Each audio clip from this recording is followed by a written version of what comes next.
Today we will study the lesson number 9, optics.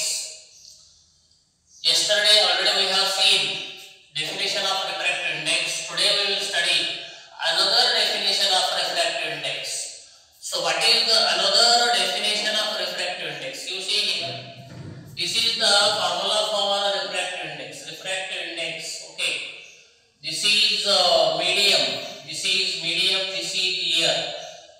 Velocity, the ratio of velocity of light in air to the velocity of light in medium. That ratio is called as a refractive index. What is this? This is CA. What is this? This is the refractive index of glass with respect to air. Refractive index of glass with respect to air. This symbol you should write in the wording, the ratio of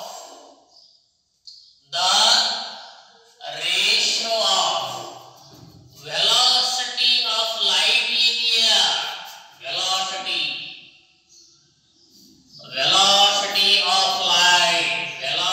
of light in air to the velocity of light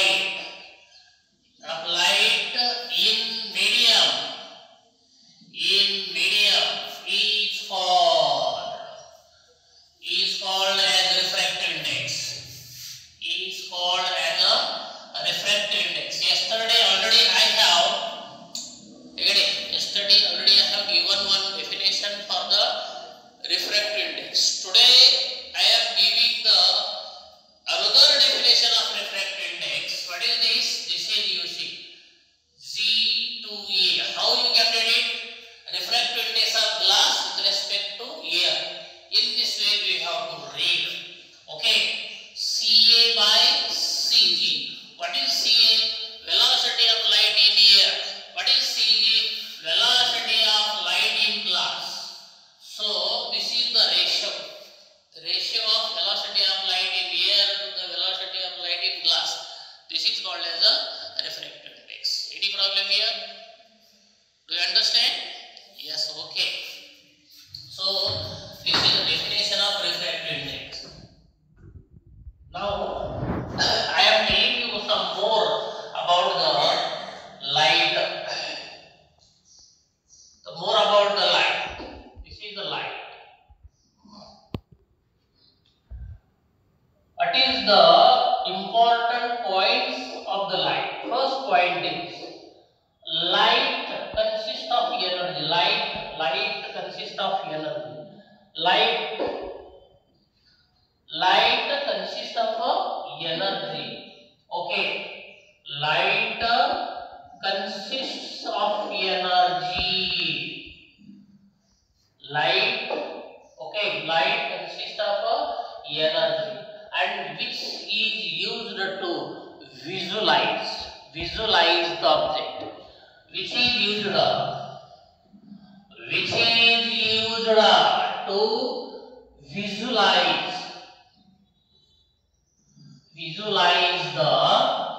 visualize the object. What is the meaning of visualize? Visualize means, what is the meaning of visualize? You can see the object. I am observing you. You are observing me. You are observing this board. Okay. So this is called as the visualize.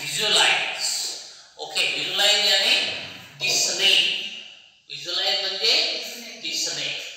Light consists of energy which is used to visualize the object. Object दिसण्यासाठीच वापर केला जातो. Okay. This is the first point, and the second point of light is it consists of which wave? Transverse wave. Light consists of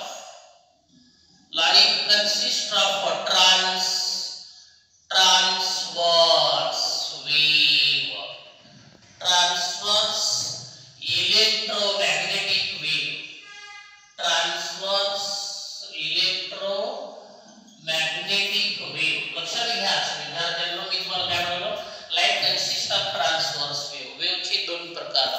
तसे तरी भरपूर प्रकार आहेत, 4-5 प्रकार आहेत, परंतु इथे दोन, एक ट्रान्सव्हर्स वेव्ह आणि एक लॉंगिट्युडनल वेव्ह, असे दोन वेव्ह आहेत. ओके, मुख्यत्वे करून तर ह्या दोन वेव्ह पैकी लाईट हे कोणत्या प्रकारचे वेव्ह असतात? लाईट मध्ये कोणत्या प्रकारचे? Light propagate from one place to another place in the form of transverse wave. Light ही कोणत्या फॉर्म मध्ये एका ठिकाणाहून दुसऱ्या ठिकाणी जाते? Light propagate from one place to the another place in the form of a transverse wave. Light एका ठिकाणाहून दुसऱ्या ठिकाणी जाते. कशी जाते? कोणत्या फॉर्म मध्ये जाते? Transverse wave. Light in this way light can pass from one place to the this wave is called as the transverse wave. या पद्धतीने लाईट जात असतात. ओके, तर लाईट मध्ये कोणते वेव्ह असतात असा तुम्हाला एक मोठा प्रश्न येतो मुख्यत्वे. तर light propagate in the form of a transverse wave हे माहिती पाहिजे आपल्याला. आता मी बोलतोय तुम्हाला आणि तुम्ही त्याचा आवाज ऐकता, तर तो आवाज तुमच्यापर्यंत जो पोहोचतो तो कोणत्या वेव्हने जातो? तर तो जातो लॉंगिट्युडिनल वेव्हने. Sound propagate from one place to other place with the help of a longitudinal wave. कोणता वेव्ह? Longitudinal wave. आणि light propagate from one place to the other place in the form of a transverse wave.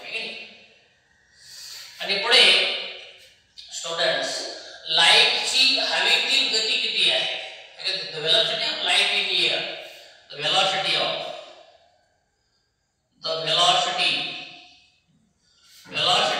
light in air. velocity of light कशाचे power?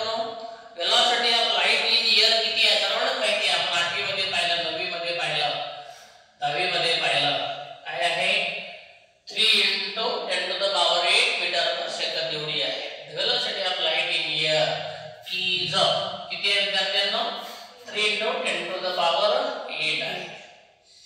Light consists of energy which is used to visualize the object. visualize करण्यासाठी एवढंच नाही तर आपल्याला आपल्या बाजूचं जग जे आपण इंटरप्रिट करतो, इंटरप्रिट करणे म्हणजे ओळखणे. कसं ओळखणे? हा बल्ब आहे, हा फॅन आहे, हा ट्यूब आहे, हा मुलगा आहे, हा मुलगी आहे, हे बाकडे आहे, हे चेअर आहे. आपण जे व्हिज्युअलाइज करतो, आपण जे इंटरप्रिट करतो, आपण जे ओळखतो, हे ओळखण्यासाठी लाईटचा खूप महत्त्वाचा रोल आहे इथं. ठीक आहे, तर हे आहे तुमच्या लाईट विषयीचे 2-3 महत्त्वाचे पॉइंट्स आहेत. ओके, तर आपल्याला नंतर पाहायचं आहे लाईटचं नेचर कसं आहे, आपल्याला ते पण पाहायचं आहे. लाईटचं नेचर कसं आहे आपण लगेच पाहणार आहोत. ओके, एवढं तो फटाफट तुम्ही लिहून घ्या.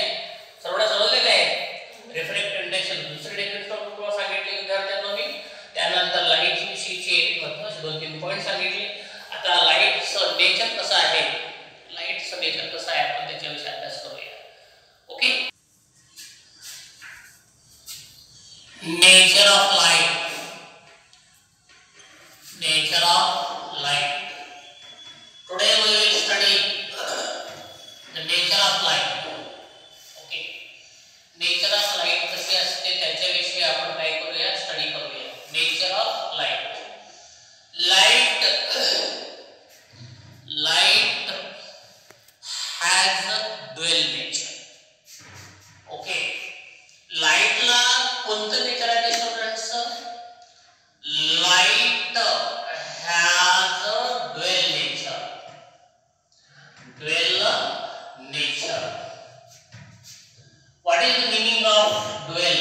dual चा अर्थ काय आहे? dual म्हणजे दोन प्रकारचं त्याचे नेचर आहे. दोन प्रकारचं नेचर मध्ये लाईट तुम्हाला पाहायला भेटते. खरं तरी लाईटच्या विषयी आतापर्यंत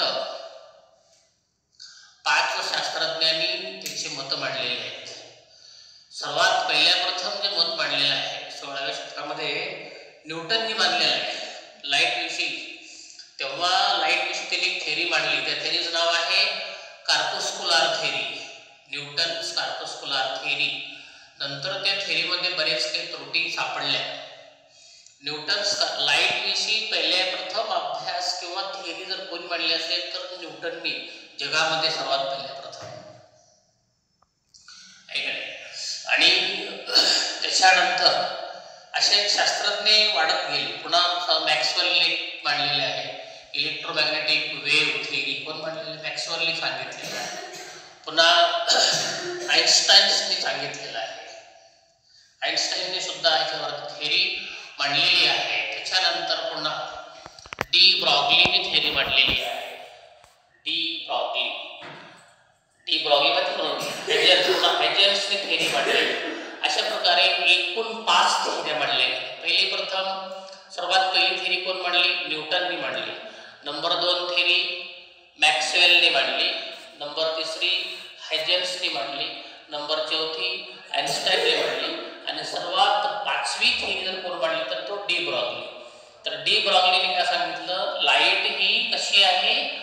ड्युएल नेचर आहे असं रेशंटमध्ये मांडलंय. 19व्या शतकामध्ये मांडलेलं आहे. पहिल्याच्या 2 थिअऱ्या कोणत्या? मॅक्सवेलनी आणि आईन्स्टाईननी 16व्या शतकात मांडल्या गेल्या. आणि त्याच्यानंतर पुन्हा डी ब्रॉग्लीनी आणि आईन्स्टाईन यांनी 18व्या शतकात मांडल्या गेल्या. इकडे 16व्या शतकात आणि 18व्या शतकात कोणी मांडलेले नाही. 18व्या शतकात मांडले, 18व्या शतकामध्ये मांडलेले. आणि त्याच्यानंतर मात्र 19व्या शतकामध्ये हिने मांडली आपली डी ब्रॉग्ली हायपोथेसिस. मला मी काय सांगितलं? 16व्या शतकामध्ये मॅक्सवेल आणि आईन्स्टाईन. सर्वात पहिले आईन्स्टाईन मांडला. त्याच्यानंतर कोण मांडली? मॅक्सवेलनी मांडली. हे 16व्या शतकात झालेलं आहे. त्याच्यानंतर 18व्या शतकामध्ये एक आहे हायपोथेसिस आपलं हायजेन्स थिअरी आणि आईन्स्टाईनने मांडलेली आहे. अशा 2 थिअऱ्या मांडल्या गेल्या. आईन्स्टाईनने जी मांडली होती ती इमिशन ऑफ इलेक्ट्रॉन्स ह्याच्यात त्यांनी मांडलेली होती थिअरी. तर आईन्स्टाईननी आणि हायजेन्सनी या दोघांनी 18व्या शतकामध्ये मांडलं. आणि शेवटची थिअरी 19व्या शतकामध्ये जी मांडली गेली ती आहे डी ब्रॉग्ली. कोण पोरांनो? डी ब्रॉग्ली या शास्त्रज्ञांनी 19व्या शतकामध्ये मांडली. ओके. आणि मग त्यांच्या थिअरीनुसार लाईट कशी आहे? ड्युएल नेचर आहे. लाईट कशी आहे? ड्युएल नेचर आहे. ड्युएल नेचर म्हणजे कसं? वेव्ह नेचर सुद्धा आहे आणि पार्टिकल नेचर सुद्धा आहे असं त्यांनी मांडलेलं आहे. मग आता त्यांनी काय केलं? सुरुवातीला लाईट हॅविंग ड्युएल नेचर. कोणते ड्युएल नेचर आहे? Light has wave nature as well as particle nature. Particle nature मध्ये सुद्धा काय असते पोरांनो रे? लाईट असते. लाईट हे दोन्ही नेचर मध्ये आहे. कोणत्या नेचर मध्ये आहे? वेव्ह नेचर मध्ये सुद्धा आहे आणि पार्टिकल नेचर मध्ये सुद्धा आहे असं डी ब्रॉग्लीने सांगितलेलं आहे. आता मला सांगा पार्टिकल नेचरचा यूज करून त्यांनी काय काय प्रूव्ह केलं, काय चांगल्या पद्धतीने एक्सप्लेन केलं आणि वेव्ह नेचरचा वापर करून त्यांनी काय चांगल्या पद्धतीने एक्सप्लेन केलं हे आपल्याला सांगायचं आहे. Okay. With the help of wave nature त्यांनी काय एक्सप्लेन केलं बघा. Wave nature de Broglie explained. काय एक्सप्लेन केलं त्यांनी पोरांनो? पहिला आहे इंटरफरन्स. कोणतं?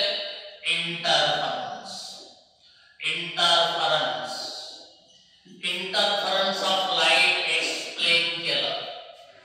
इंटरफरन्स आहे का नाही? पुन्हा डिफ्रॅक्शन ऑफ लाईट. नंतर काय? डिफ्रॅक्शन ऑफ लाईट कशी होते? Interference, diffraction of light, polarisation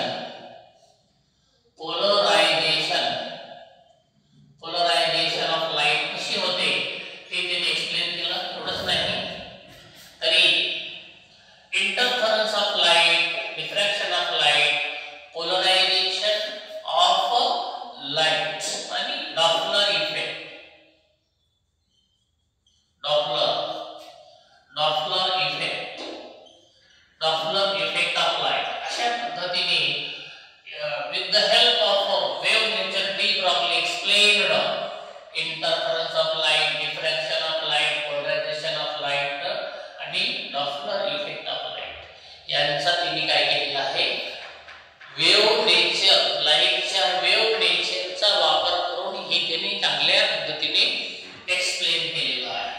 नंतर काय झालं स्टुडंट्स, त्यांनी पार्टिकल नेचरचा वापर करून काय काय एक्सप्लेन केलं पहा. with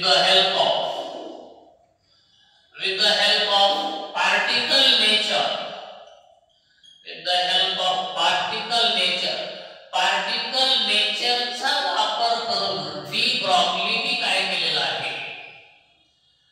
डी ब्रॉग्ली एक्सप्लेन्ड, काय एक्सप्लेन केलेलं आहे त्यांनी, फोटो इलेक्ट्रिक इफेक्ट. कोणतं पर्यंत, फोटो इलेक्ट्रिक इफेक्ट चांगल्या पद्धतीने त्यांनी एक्सप्लेन केलेला आहे. Photo electric, emission of spectral lights, emission of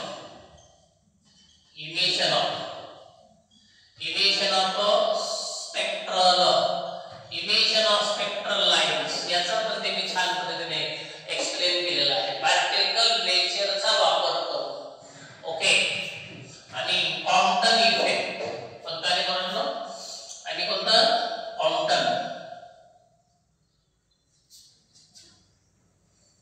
तो क्वांटम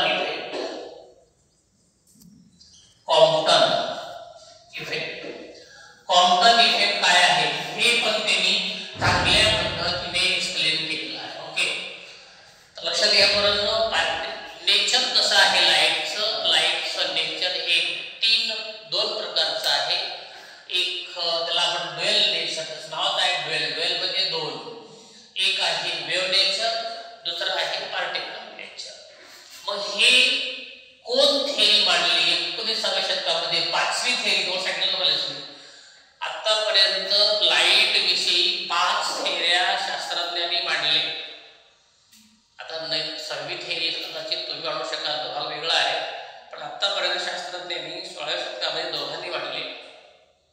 एक सर्वात पहिली थेरी न्यूटननी मांडली, दुसरी थेरी मॅक्सवेलनी मांडली त्याच शतकामध्ये, 16व्या शतकामध्ये. त्याच्यानंतर 18व्या शतकामध्ये दोघांनी मांडली.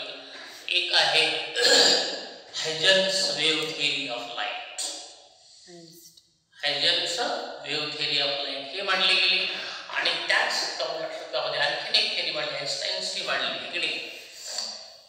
आणि त्याच्यानंतर डायरेक्टली पुन्हा 19व्या शतकामध्ये शेवटची 5वी थेरी मांडली गेली, ते म्हणजे डी ब्रॉग्ली. तेव्हा त्याला काय सांगितलं, डी ब्रॉग्ली त्याला सांगितलं लाईटला 2 प्रकारचे नेचर असतात, एक असतो वेव्ह नेचर, एक असतो पार्टिकल नेचर, असं आपण सांगितलेलं आहे.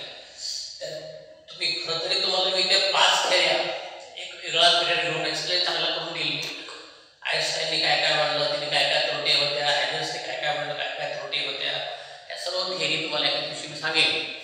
एका नेक्स्ट पिरियडमध्ये तुम्हाला नक्कीच सांगेल, तुम्हाला मी डिटेलमध्ये त्यांची कोणते मुद्दे प्रूव्ह झाले आणि कोणते मुद्दे त्रुटी आल्या, त्याच्यामध्ये काय काय दोष निघाले हे सर्व सांगेल. किंवा त्याच्यामध्ये त्यांनी कोणते पार्टिकल नेचर मांडलं, वेव्ह नेचर मांडलं, यांच्याविषयी प्रत्येकाने हे जरी दोन्ही जरी मांडलं असेल, तसं मागचे शास्त्रज्ञ 4 शास्त्रज्ञ होऊन गेले. 4 शास्त्रज्ञांनी वेव्ह नेचर आणि पार्टिकल नेचर दोन्ही सांगितलं नाही. काही निवडले वेव्ह नेचर म्हणले, काही निवडले पार्टिकल नेचर म्हणले, असं आहे. तर तुम्हाला नक्की सांगितलं हे काय वेगवेगळ्या व्हिडिओमध्ये, वेगळ्या पिरियडमध्ये. तर आता आपण काय शिकतो पोरांनो, लाईट हे ड्युअल नेचर हे शिकतो आहे. त्याच्यामध्ये आपण शिकलेलं आहे light has wave nature as well as particle nature. आणि हे एक्सप्लेन कोण केलेलं आहे, डी ब्रॉग्लीनी मांडलेलं आहे. ऐकणे, with the help of wave nature de Broglie explain काय केलेलं आहे, interference of light, diffraction of light, polarization of light, Doppler effect. With the help of particle nature de Broglie explain photo electric effect, emission of spectral lights, आणि quantum effect काय आहे हे त्यांनी छान पद्धतीने एक्सप्लेन केलेलं आहे. ओके, तर ह्याच्यानंतर आपल्याला लाईट मोजण्यासाठी जी व्हेलॉसिटी आहे, तर ती व्हेलॉसिटीचा फॉर्म्युला कशाच्या रूपामध्ये परंतु परमिटिव्हिटी आणि परमियाबिलिटी मध्ये काय असतो ते आपल्याला नक्कीच पाहायचं आहे.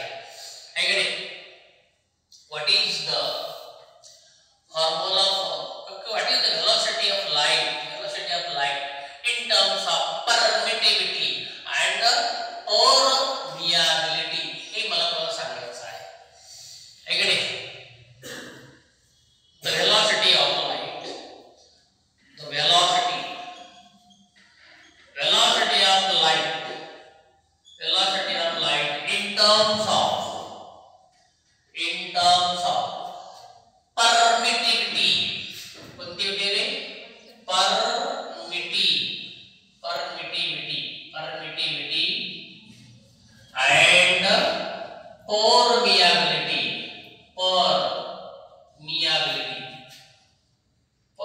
and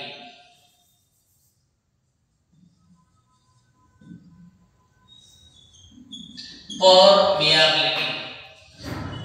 बघा, the velocity of light in terms of permittivity and permeability is given by. तर तो फॉर्म्युला कसा आहे बघा. कसा फॉर्म्युला आहे? तर बघा इथे c बरोबर under root of 1 by epsilon आणि हे काय झालं म्यू. या इथे लक्षात घ्या पोरांनो, वेहेर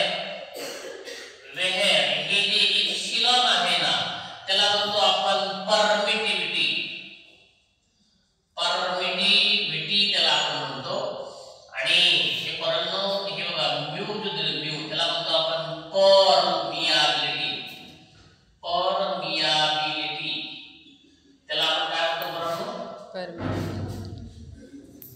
permeability.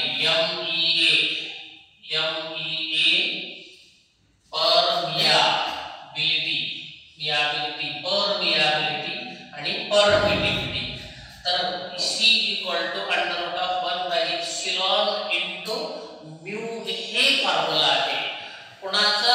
Velocity of light in terms of permittivity and permeability चा हा काय फॉर्म्युला आहे. तर आपण नेचर लाइटचे नेचर कशाबद्दल आहे ते सांगितलं. त्याच्यानंतर हे कोण एक्सप्लेन केलं? हे डी ब्रॉग्ल एक्सप्लेन केलं. केव्हा एक्सप्लेन केलं? 19व्या शतकामध्ये एक्सप्लेन केलेलं आहे. इकडे आणि त्याच्यानंतर पुन्हा मला सांगायचे हे आहे किंवा तिन्ही कोणते नेचर, एक वेव्ह नेचर आणि पार्टिकल नेचर. वेव्ह नेचरचा अभ्यास करून तिने सांगितलं की इंटरफरन्स ऑफ लाईट एक्सप्लेन केलं, diffraction of light, polarization of light आणि डॉपलर इफेक्ट सांगितलेला आहे. आणि पार्टिकल नेचरचा वापर करून तिने काय केलेलं आहे? Photo electric effect, emission of spectral lines आणि काउंटर इफेक्ट यांचा तिने एक्सप्लेन सुंदर पद्धतीने केलेला आहे. Velocity of light in terms of permeability and permittivity is given by c equal to under root of 1 by epsilon mu. Epsilon चा अर्थ आहे परमिटिविटी, म्यू चा अर्थ आहे परमियाबिलिटी. ओके, सर्वांना समजले? इथपर्यंत तुम्ही फटाफट लिहून घ्या. नेक्स्ट पॉइंट आपण लिहून टाकूया.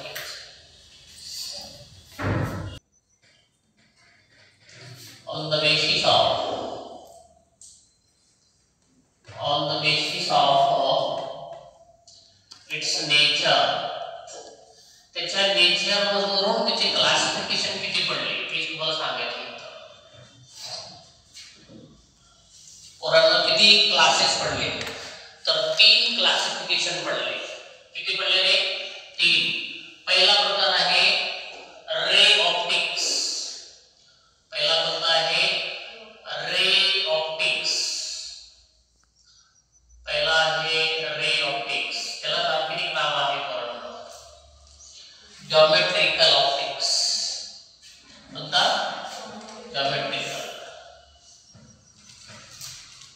Geometrical optics. त्याचं आणखीन एक नाव आहे. कोणी रे ऑप्टिक्स म्हणतं, कोणी जॉमेट्रिक ऑप्टिक्स म्हणतं. मग याचा वापर करून तुम्हाला काय काय एक्सप्लेन करता येतं? With the help of phenomena of ray optics we can explain. काय करतात पोरांनो? With the help of ray optics. हा जो रे ऑप्टिक्स आहे ना, रे ऑप्टिक्सच्या सहाय्य करून तुम्हाला काय करता येतं? With the help of ray optics we can explain. आपल्याला काय एक्सप्लेन करता येतं? बरोबर एक पहिला करता येतं रिफ्लेक्शन ऑफ लाईट. काय करता येतं? Reflection. Reflection reflection of light कशी होते ते एक्सप्लेन करता येतं. कशानुसार? रे ऑप्टिक्स नुसार. आणखी काय करता येतं? रिफ्रॅक्शन ऑफ लाईट सुद्धा तुम्हाला काय करता येतं? एक्सप्लेन करता येतं. Double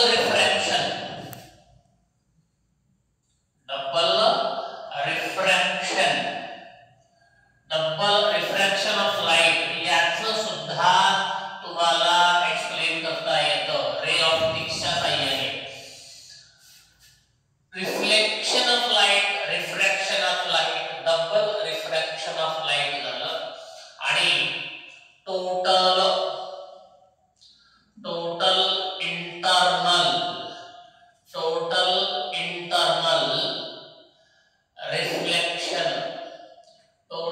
internal reflection of light याचं सुद्धा तुम्हाला काय करता येतं? एक्सप्लेन करता येतं. मी काय तुम्हाला classification of light on the basis of its nature. पहिला प्रकार आहे रे ऑप्टिक्स किंवा ज्योमेट्रिकल ऑप्टिक्स त्याला म्हटलं जातं.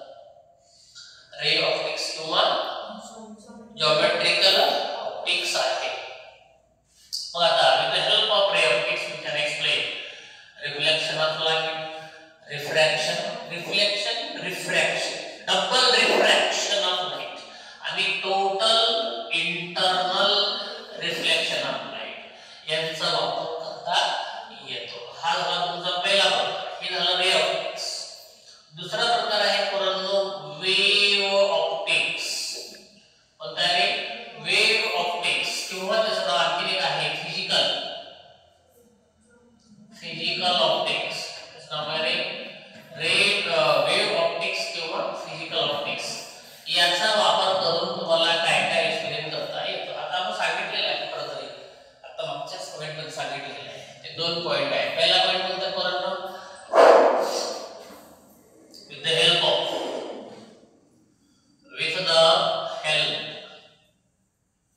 the help of open the wave optics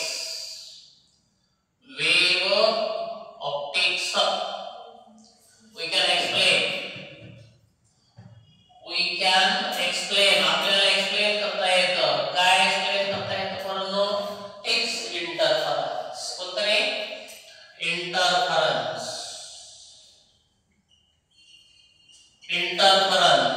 ठीक आहे. इंटरफरन्स ऑफ लाईट एक्सप्लेन करता येतं. इंटरफरन्स डिफ्रॅक्शन मी तुम्हाला सांगितलेलं मागच्या पॉइंटमध्ये. डिफ्रॅक्शन ऑफ लाईट पण करता येतं. त्यानंतर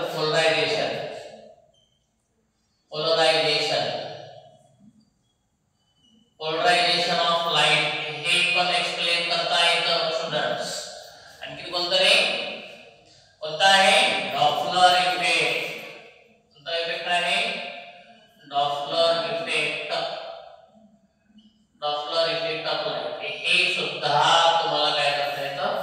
एक्सप्लेन करता येतं. त्यानुसार त्या दुसऱ्या प्रकारानुसार. आता पोरांनो तिसरा प्रकार आहे तो म्हणजे पार्टिकल नेचर. कोणतं नेचर आहे? Particle nature. तर ते पण तुम्हाला मी सांगितलेलं त्या मागच्या मुद्द्यामध्ये. सांगा बरं, सांगा. विथ द हेल्प ऑफ काय? With the help of particle नेचरचा वापर करून we can explain काय? We can explain काय करता येतं पोरांनो? Photo electric effect. कोणता इफेक्ट आहे? Photo electric effect. Emission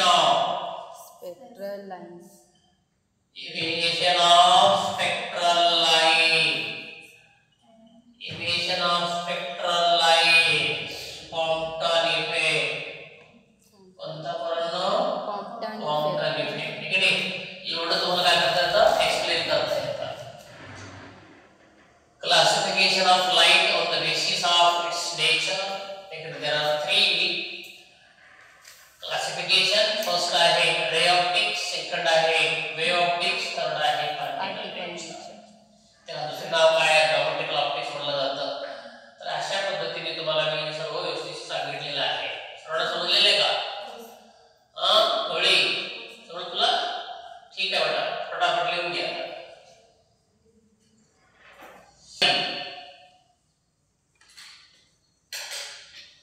Cartesian sign conventions.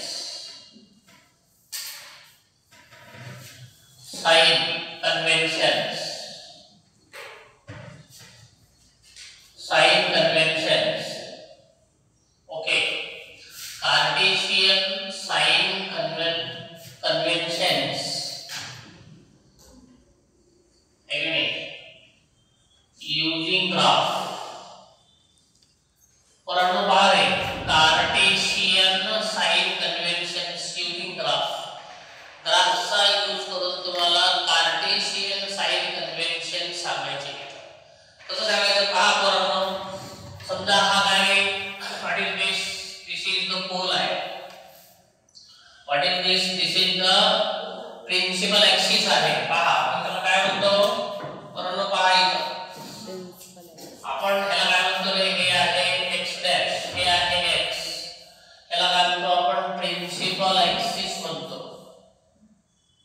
Principal axis त्याला म्हणतो. आणि हा जो बोलला, what is this? This is the pole.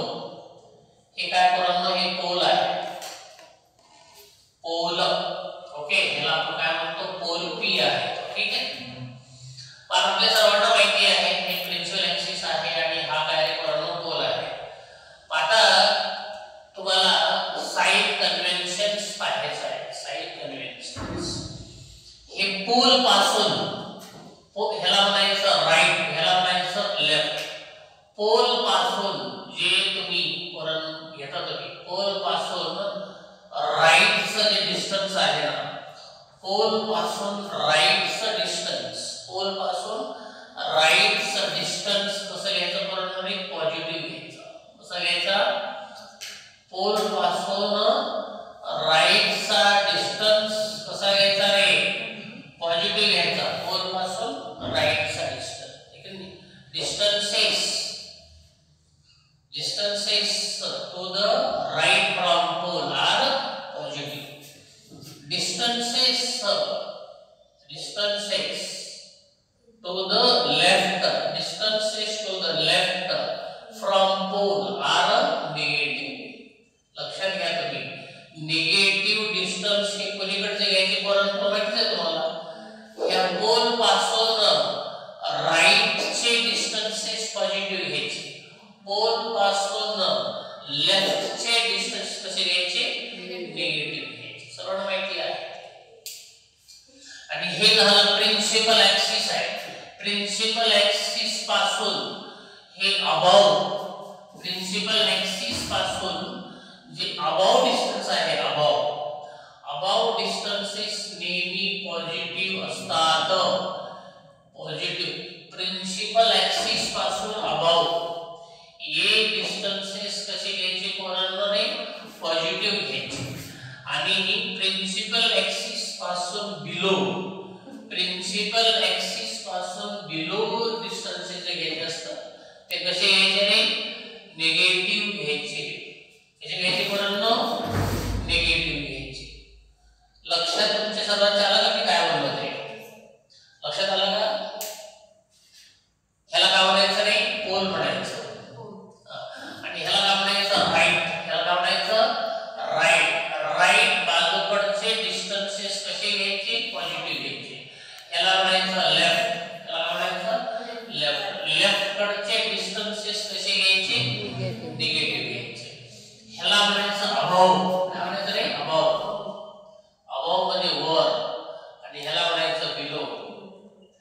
Below कसे घ्यायचे? निगेटिव्ह घ्यायचे.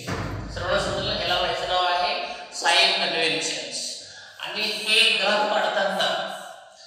काढताना काही रूल्स आहेत ते तुम्हाला फॉलो करावं लागणार आहे. Draw the graph such that, कसं काढावे? such that draw the graph such, असा काढा. कसं काढावे हे तुम्हाला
to the, take to the right, right of pole मतलब आपण हे काम करा.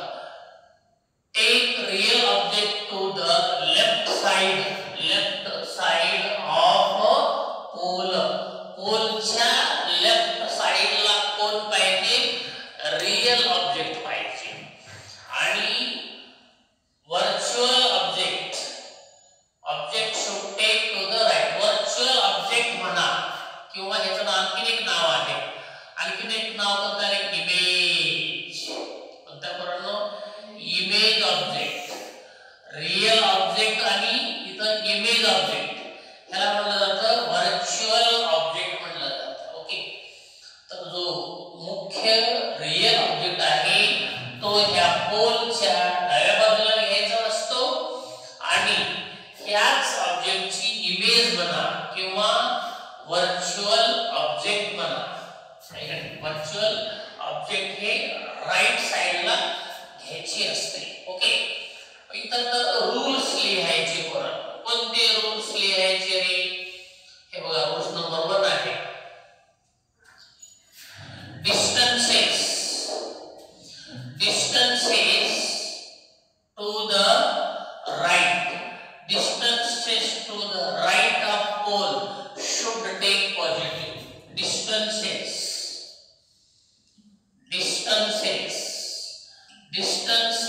to the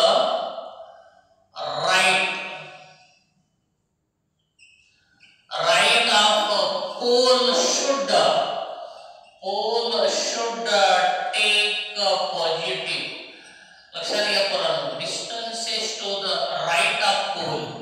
पोलच्या राईट चे डिस्टन्सेस कसे घ्यायचे स्टुडंट्स? हे पॉझिटिव्ह घ्यायचे. ठीक आहे. पहिला रूल झाला. दुसरा रूल आहे distances to the left of pole should take a negative. ते कसे घेतले पाहिजे पोरांनो? निगेटिव्ह घेतले पाहिजे. ओके. हे झाले दोन. इकडचे पॉझिटिव्ह घेतले पाहिजे, इकडचे निगेटिव्ह. ह्याला म्हणायचं प्रिन्सिपल. त्याला काय म्हणायचं पोरांनो? प्रिन्सिपल. कोणता ऍक्सिस आहे तो? प्रिन्सिपल ऍक्सिस आहे नाही का? आता ह्या प्रिन्सिपल ऍक्सिस पासून अबाव डिस्टन्सेस काय याचा नंबर तिसरा रूल आहे? Distances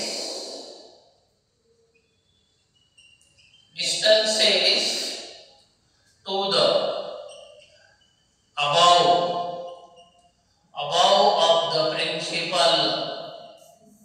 above of the principal axis should take a positive. वरचा जो डिस्टन्स आहे ते काय घेतलं पाहिजे रे? पॉझिटिव्ह घेतलं पाहिजे. आणि नंबर 4 घ्यायचं डिस्टन्सेस टू द काय रे? बिलो ना, below of the principal axis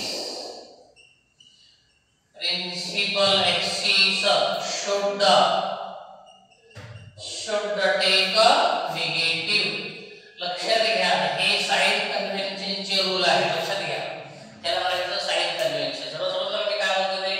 हे 4 रूल लिहून दिले. पहिल्या प्रथम डायग्राम काढताना काय केलं पाहिजे? इकडे काय घेतलं पाहिजे पोरांनो? रियल ऑब्जेक्ट घेतला पाहिजे. इकडे काय घेतला पाहिजे? असं इमेज म्हणजे त्याची प्रतिमा घेतली पाहिजे. आणि त्याच्यानंतर ह्याचं नाव काय आहे? पोल आहे. ह्याचं नाव काय आहे? पोल आहे. पोल पासून लेफ्ट साइडचा जे डिस्टन्स आहे तो कसं घेतला पाहिजे? निगेटिव्ह घेतला पाहिजे. पोल पासून राईट साइड कसं घेतला पाहिजे? पॉझिटिव्ह घेतला पाहिजे. आणि ऍक्सिस आहे, कोणता ऍक्सिस आहे? प्रिन्सिपल ऍक्सिस आहे. वरचा डिस्टन्स कसं घेतला पाहिजे? पॉझिटिव्ह. खालचा कसं घेतला पाहिजे? निगेटिव्ह घेतला पाहिजे. सर्वांना समजलं? हे प्रॉब्लेम आहे? काही नाही ना प्रॉब्लेम? नाही. हे प्रिन्सिपल म्हणा. Principal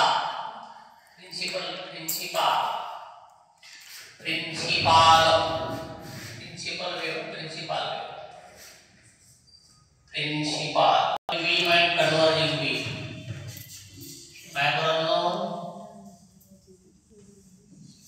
Diverging beam and converging beam.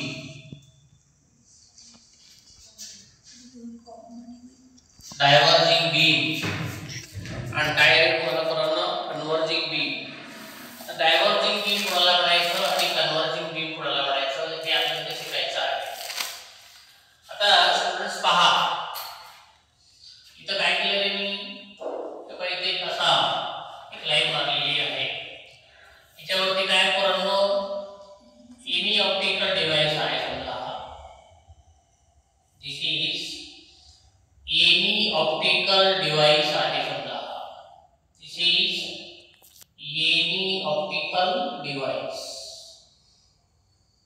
Any optical device आहे. आता इथं this is the real object आहे. आता ह्या रियल ऑब्जेक्ट पासून तुम्हाला काय करायचं आहे, हे याचं नाव आहे डायव्हर्जिंग. डायव्हर्जिंगचा अर्थ आहे दूर जाणे.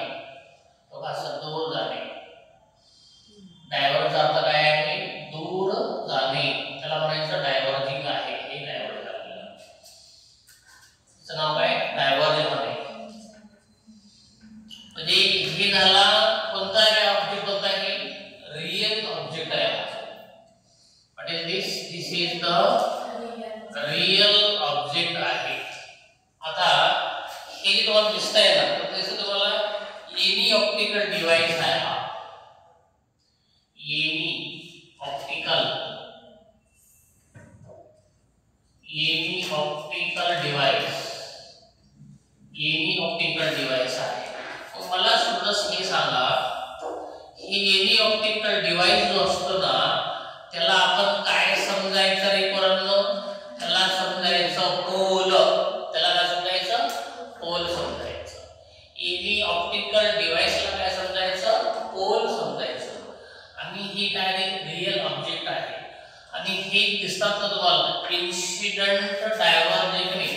काय ते इन्सिडेंट डायव्हर्जिंग, इन्सिडेंट डायव्हर्जिंग हे काहीतरी बीम आहे. What is this, this is the incident diverging beam आहे. हे सर्व काय झाले पोरांनो, हे डायव्हर्ज मध्ये दूर दूर जाणे असं त्याला म्हणजे डायव्हर्जिंग. त्याला म्हणायचं डायव्हर्ज मध्ये एकमेकांपासून दूर जाणे, त्याला म्हणायचं डायव्हर्जिंग. ऑप्टिकल डिव्हाइस झालं, हे रियल ऑब्जेक्ट झाला. मला सांगा, ऑप्टिकल डिव्हाइस म्हणजे पोल झाला. पोल पासून इकडचं जे अंतर आहे कसं असतं रे, हा हे अंतर यू कसं असतं रे पोरांनो, हे यू असतो निगेटिव्ह. हेच आपल्याला कळणार आहे, बाकी सगळं काही. त्याच्यानंतर आता कन्वर्जिंग म्हणलं तुम्हाला, ते अरे तुम्हाला कन्वर्जिंग आहे. कन्वर्जिंग कसं करायचं ते पहा. समजा आता आपल्याकडे काय आहे पोरांनो, इथं असंच एक लाईन काढतोय मी, अशीच एक सरळ लाईन आहे. आणि त्या लाईन मध्ये मला काय करायचं, कन्वर्जिंग तुम्हाला डायग्राम मध्ये काढायचं. कन्वर्ट डायग्राम कन्वर्जिंग मध्ये कसं करायचं पोरांनो, समजा हा इथे एक तुमचा काय अशा प्रकारचा हे असं आहे. ओके, हे any optical device. What is this, this is a any optical device आहे. एनी ऑप्टिकल डिव्हाइस आहे. ओके, आता कन्वर्जिंग आणि डायव्हर्ज, कन्वर्जिंग मध्ये एकत्र येईल. कन्वर्जचा अर्थ काय होतं रे, इथे एक आहे पोरांनो, इथे एक आहे, इथे एक आहे आणि इथे एक आहे. मग आता काय करायचं, त्याला कन्वर्ज करायचं. कन्वर्ज करणे, त्याला काय करायचं आपल्याला, कन्वर्ज करायचं आहे. कन्वर्ज करणे त्याला. इथून पुढे काय डॉट डॉट घ्या, हे पुढे इथलं काय डॉट डॉट घ्यायचं. काय होणार, कन्वर्जिंग आहे. हे कन्वर्ज, कन्वर्ज म्हणजे एकत्र येणे. कन्वर्जचा अर्थ काय होतो रे, एकत्र येणे. आता इथं काय पोरांनो, हे इथं जे दिसतं तुम्हाला, हे काय दिसतं तुम्हाला, इमेज आहे. हा काय पोरांनो, हे इमेज, इमेज ऑब्जेक्ट म्हणायचं किंवा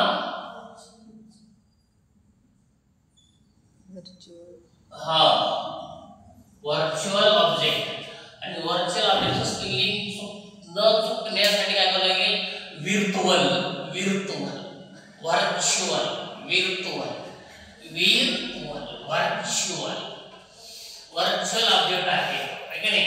मग हे झालं पूर्ण एनी ऑप्टिकल डिव्हाइस कसा असतं हे त्याचं नाव काय आहे त्याचं नाव आहे इन्सिडेंट डायव्हर्जिंग बीम आहे. त्याचं नाव काय म्हणतो इन्सिडेंट डायव्हर्जिंग काय आहे ते बीम आहे. मग मला सांगा आता हे पर्यंत हे आणि हे जे डिस्टन्स आहे ह्याला आपण यू म्हणतो. हे काय बरोबर एनी ऑप्टिकल डिव्हाइस म्हणजे काय पोल आहे आणि हे काय झालं इमेज ऑब्जेक्ट झालं. काय झालं तो इमेज ऑब्जेक्ट झाला. मग ह्या ऑप्टिकल डिव्हाइस पासून राईटचं अंतर कसं घ्यायचं असतं पॉझिटिव्ह. काय घ्यायचं असतं त्याला पॉझिटिव्ह घ्यायचं असतं. आणि हीच तुम्हाला शिकायचं काय म्हणजे डायव्हर्जिंग बीम कसा असतो आणि कन्व्हर्जिंग बीम कसा असतो. याचा अर्थ असा आहे एनी ऑप्टिकल डिव्हाइस पासून ऑब्जेक्ट पर्यंत जे अंतर आहे लेफ्टला आहे म्हणून तो निगेटिव्ह घ्यायचा आणि एनी ऑप्टिकल डिव्हाइस पासून ऑब्जेक्ट डिस्टन्स पर्यंत ऑब्जेक्ट इमेज किंवा व्हर्च्युअल ऑब्जेक्ट पर्यंत जे अंतर आहे तो राईटला असतो पण हा काय घ्यायचा पॉझिटिव्ह घ्यायचा आणि हा कसा घ्यायचा बरोबर निगेटिव्ह घ्यायचा. सरळ बोला. त्याला म्हणायचं डायव्हर्जिंग त्याला म्हणायचं कन्व्हर्जिंग. डायव्हर्ज कुठलं करणं रियल ऑब्जेक्ट पासून जर ऑप्टिकल डिव्हाइस कडे चालले असतील तर कसं होतं ते डायव्हर्ज होतं. डायव्हर्ज ऑप्टिकल रियल ऑब्जेक्ट पासून ऑप्टिकल डिव्हाइस कडे चाललेले रे कसे होतात डायव्हर्ज होतात. आणि एनी ऑप्टिकल डिव्हाइस पासून इमेज कडे